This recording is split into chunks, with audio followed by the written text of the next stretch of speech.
आणि या बुलेटिनमध्ये आता बघूयात 25 मिनिटात 50 बातम्या. हातात गाजर घेऊन विरोधकांनी विधिमंडळाच्या पायऱ्यांवरती आज आंदोलन केलं. महायुतीची जनतेशी गद्दारी अशा घोषणा देत विरोधक सरकारविरोधात आक्रमक झाले. राजू शेट्टींच्या नेतृत्वात स्वाभिमानी शेतकरी संघटनेनं विधान भवनाबाहेर आंदोलन केलं.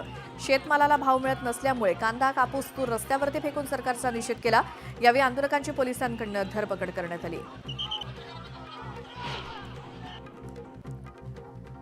पक्षप्रवेशासाठी दंगेकरांवरती दबाव टाकण्यात आला. प्रतिभा दंगेकरांच्या जागेवर भाजपनं वक्फ बोर्डाचा दावा केला.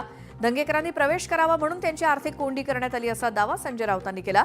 दंगेकरांच्या पत्नीवर अटकेची टांगती तलवार निर्माण करण्यात आली. त्यामुळे या सबबीखाली आमचे प्रिय रवींद्र धंगेकर हे शिंदे गटास प्यारे झाले असं राऊत म्हणाले.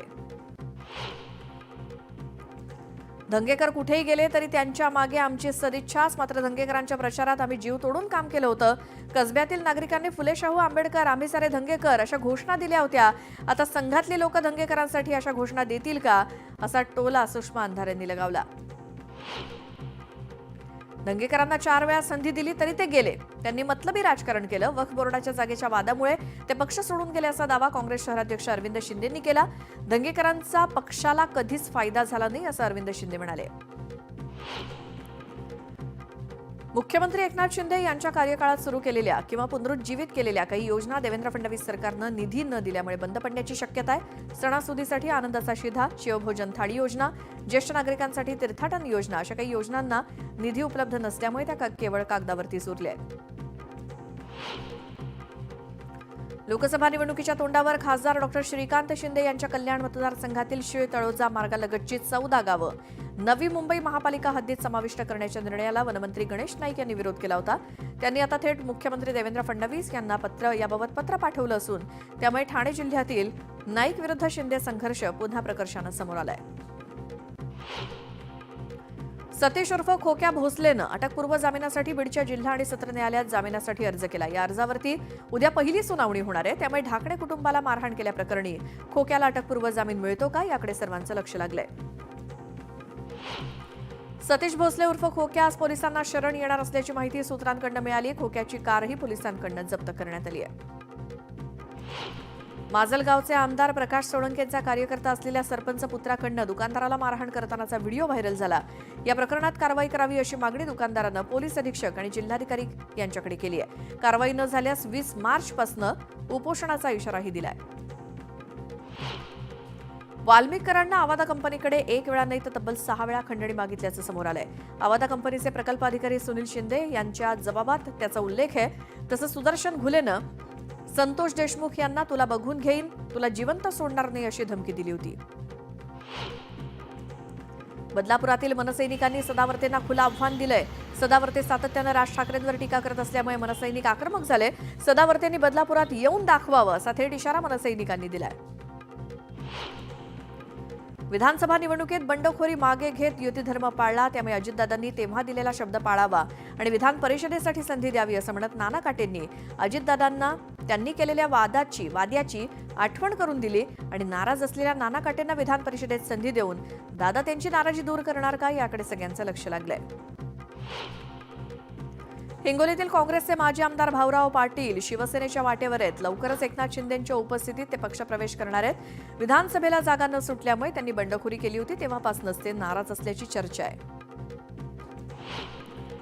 लाडक्या बहिणींची संख्या आता घटण्याची शक्यता आहे. अर्थसंकल्पात लाडक्या बहिणीसाठी 36,000 कोटींची तरतूद करण्यात आली. मात्र 36,000 कोटीत 2 कोटी महिलाच योजनेचा लाभ घेऊ शकतात. मुख्यमंत्री माझी लाडकी बहीण योजना राज्य सरकारनं सुरूच ठेवली असली तरी लाडक्या बहिणींची 150 रुपयांवरती सरकारनं 1,000 रुपयांवरती सरकारनं बोळवण केली आहे. 9 महिन्यांपूर्वी ही योजना जाहीर झाली. त्यावेळी 46,000 कोटींच्या या योजनेला आता कात्री लावण्यात आली असून 2025-26 साठी 36,000 कोटी रुपयांची तरतूद करण्यात आली आहे.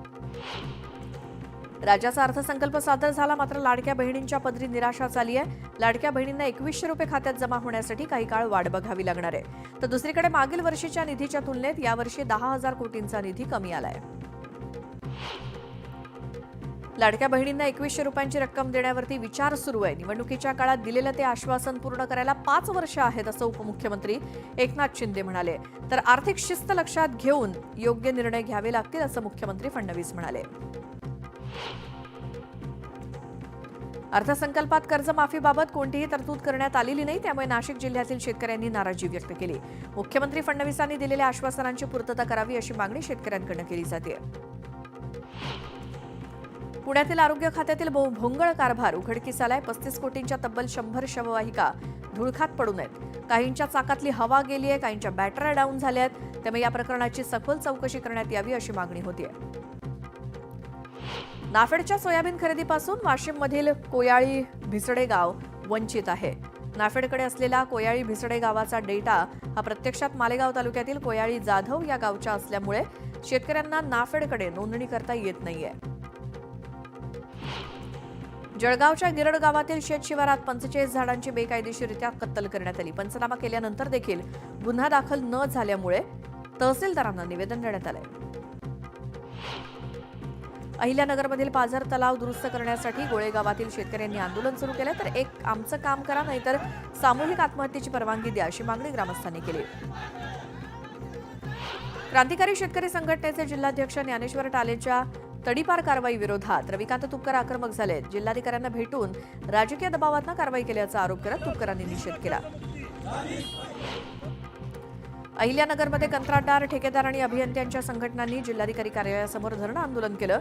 शासकीय कामांची बिलं अनेक महिन्यांपासून मिळत नसल्यामुळे सर्वजण संतापलेत. अक्कलकोटमध्ये दुपारी 1 वाजता झालेला 10वीचा गणिताचा पेपर कस्टडीत द्यायला परीक्षकानं रात्रीचे 9 वाजवले. यावेळी परीक्षकानं कोणतीही सुरक्षा न घेता रिक्षानं 10वीचा पेपर आणल्यामुळे संताप व्यक्त होतोय. या प्रकरणी चौकशी करण्यात यावी अशी मागणी होती. शिरूर तालुक्यातील चांडोहे इथे वनविभागानं रचलेल्या सापळ्यात बिबट्या जेरबंद झाला. या बिबट्यानं अनेक प्राण्यांचा नागरिकांवरती हल्ला केला होता, त्यामुळे हा बिबट्या जेरबंद झाल्यामुळे नागरिकांनी सुटकेचा श्वास घेतलाय. विश्वकप जिंकल्याच्या जल्लोषानंतर काही टवाळखोर तरुणांनी जल्लोषाच्या नादात अंगावरती फटाके फोडण्याचा प्रयत्न केला. यावेळी उपस्थित पोलिसांनी तरुणाला ताब्यात घेऊन चांगला चोप दिला. पाचोरा तालुक्यातील कुराड गावात भीषण पाणी टंचाईच्या झळा जाणवत आहेत. गावात 15 दिवसांपासून पाणीच नसल्यामुळे संतप्त ग्रामस्थांनी ग्रामपंचायत कार्यालयासमोर संताप व्यक्त करत कार्यालयाला कुलूप ठोकण्याचा इशारा दिला. तर जलजीवन मिशनचं काम सुद्धा मागील 8 महिन्यांपासून बंद आहे.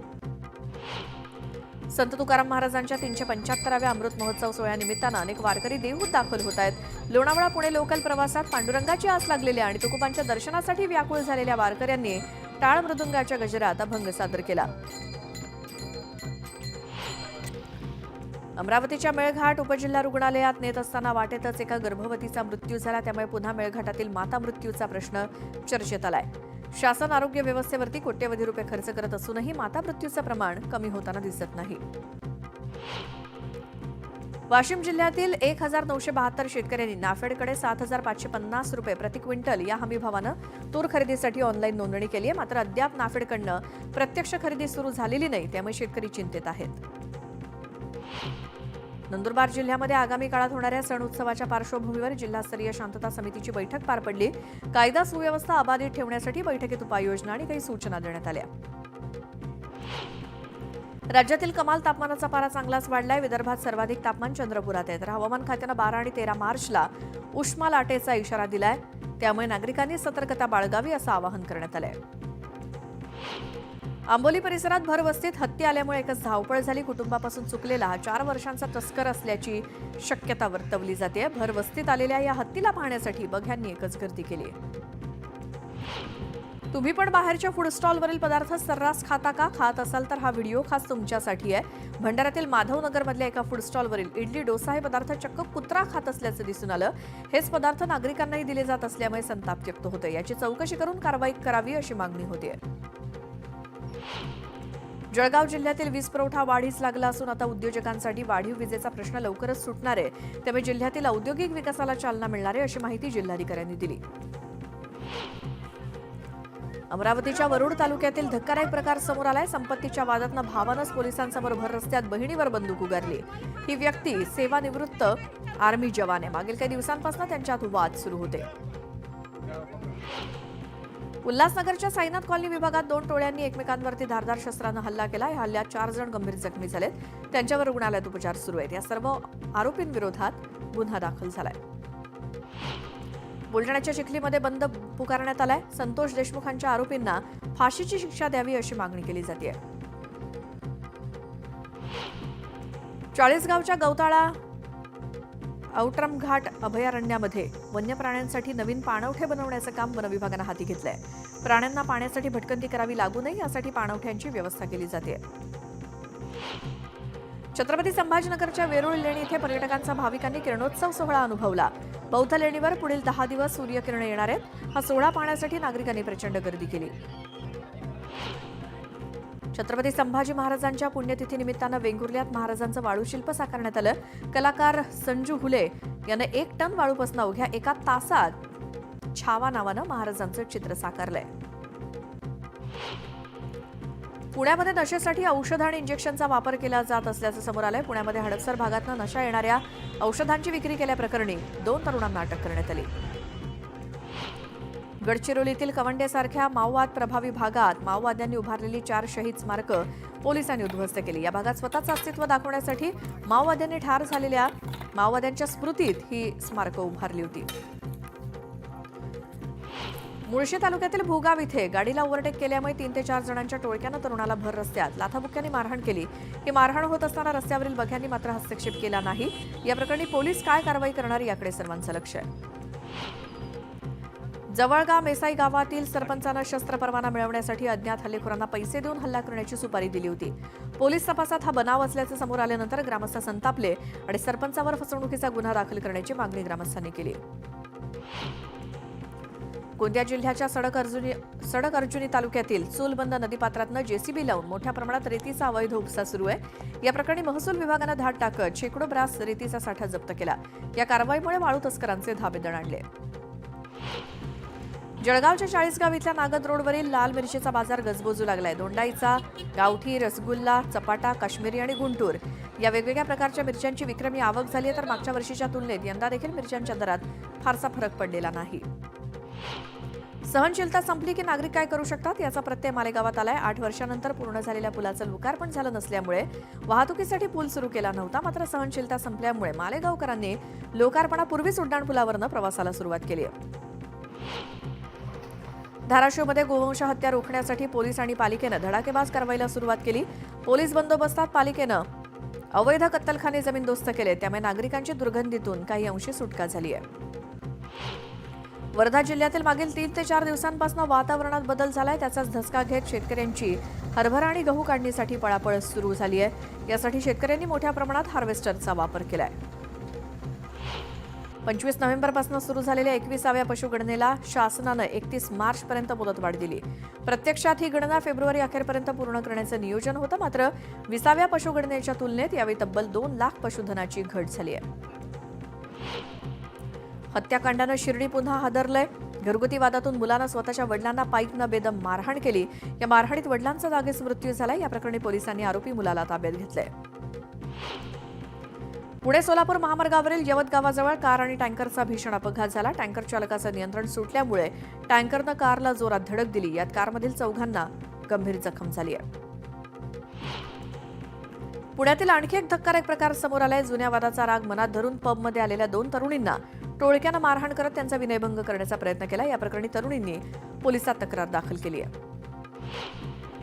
पालघरमध्ये किरकोळ वादातनं पतीनं पत्नीची दगडानं ठेचून हत्या केली. हत्येनंतर पोलिसांनी आरोपीला अटक केली. 302 अंतर्गत त्याच्यावर गुन्हा दाखल करण्यात आलाय.